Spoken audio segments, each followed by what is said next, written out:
الله أكبر الله أكبر.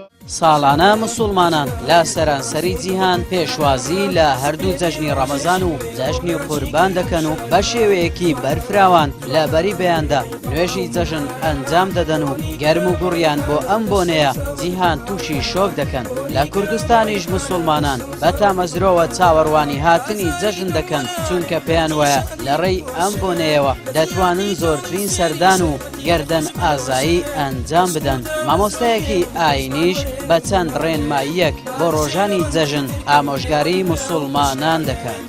ئەمڕۆ ڕۆژی جەژنە پێویستە بەوەی کەوە یەکەم کارکەتەیدا ئەنجام بدرێەوەی کە قوربانی ئەکا کارێکی پیرۆزە و خوا سبحانه وتعالى لە گوناه و تاوانەکانی خۆش ئەبێ ئینشاء الله. لە پاشان ئادابی سەردانیکردن بەوەی کە مرۆڤ لە کات و ساتێکی گونجاوە بستە ئەو ماڵانەی کە سەردانیان ئەکا و لە پاشان لە هەر شوێنێک ئەگاتە مرۆڤێک سڵاوی لێ بکاوە تەوقەی لەگەر کە پێغەمبەر عەلەیهی سەڵات وسەلام پێی لە گوناه و تاوانەکانی خۆش ئەبێ. باو کاتێ ئێستەماڵ لە بۆ جەژنە پیرۆزباییکردن لەبەر ئەوەی شوێنەکان زۆرە ئەوەی مرۆڤ تۆزێک کەم دائانیشی لە پاشان ئەو شوێنە بەجێ دێری بۆ ئەوەی خەڵکی شوێنی دیکەوە بەر شوێنی دیکەش ڕابگا و طبعا کارێکی خێرە. پێغەمبەر عەلەیهی سەڵات وسەلام ئەفەرمێ خوای گەورە سبحانه وتعالى لەو کەسانە خۆش ئەبی و تووشی بەهەشتی خۆیان ئەکا ئەو کاتێک کەوا دڵ و دەرونیان هیچ تێدا نامینێ بەرامبەر بە مسلمانان.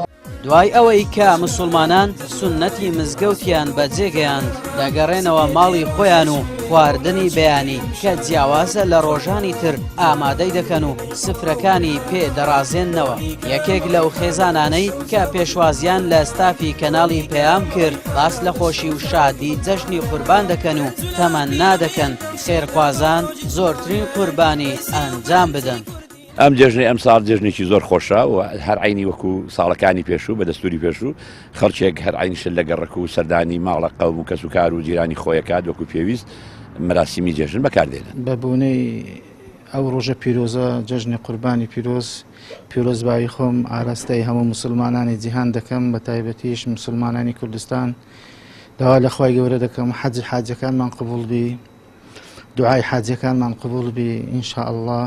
ئەو جەژنێش بەڕاستی هەز دەکەم خۆشێکی پێوە دیارە الحەمدولله و هەمیشە لە جەژنیش بۆ تەمای ئاشبوونەوەی خەڵکانێک کە دڵیان لێک ڕەنجاوە هەروەها ڕۆژێکی زۆر گەورەشە بەوریمان دێتەوە کە گەورەی حەزرەتی ئیبراهیم و فیداکاری حەزرەتی ئیسماعیل کە چ دەورێکی گرنگی هەبووە لەو ڕۆژە وەکو مێژوویەک و وەکو دەرسێک کە قورئانی پیرۆز باسی دەکات. پیرۆزبایی خۆم ئاراستەی گشت مسلمانانی جیهان دەکەم بە تایبەتی مسلمانانی کوردستان. جەژنێکی زۆر خۆش بوو بەیانی هەرستان شیمان ئامادە کرد و چوون بۆ نوێژی جەژن و جێژنێکی زۆر خۆش بوو پێشوازی لە میوانان دەکەین. ئارێ وەڵڵا هەر بەچی پێشوانە ئەن جێژنێکی گەرمە گوڕە. جێژنە پیرۆزە لە مسلمانان دەکەم لە هەر جێک بن لە جیهان تایبەتی لە کوردستان لە برا پێشمەرگەکانمان. جێژن زیاتر سەردانی خزمەکان و ئەو کاتی کە نانی بەیان دەخۆی چکەوە لە ڕۆژەکانی جیاوازترە زیاتر یان لە ماڵە پێشواز لە میوانان دەکەن یانیش سەردانی خزمەکان دەکەن.